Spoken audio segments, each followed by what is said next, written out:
θέμα εκλογών. Θέτει θέμα εκλογών το Πασόκ. Ζήτημα εκλογών τίθεται εκ των πραγμάτων. Το Πασόκ είχε ζητήσει την διεξαγωγή εκλογών πολύ πριν τις ευρωεκλογές. Είχε ζητήσει την ταυτόχρονη διεξαγωγή ευρωεκλογών και εθνικών βουλευτικών εκλογών. Είναι προφανές ότι η κυβέρνηση δεν διαθέτει την ουσιαστική νομιμοποίηση που απαιτείται προκειμένου να διαχειριστεί μια πρωτοφανή κρίση. Μια κρίση διεθνή, αλλά και μια κρίση εθνική που προκάλεσε η ίδια η κυβέρνηση με την πολιτική της.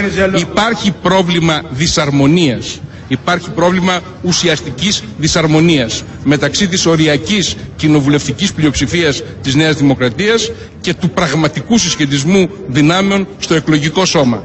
Ο κύριος Καραμανλής μπορεί να οχυρωθεί πίσω από το τυπικό στοιχείο της ύπαρξης μιας πλειοψηφίας 151 βουλευτών με τον κύριο Παυλίδη στην Βουλή, αλλά έτσι δεν κυβερνιούνται οι κοινωνίες και οι χώρες τώρα.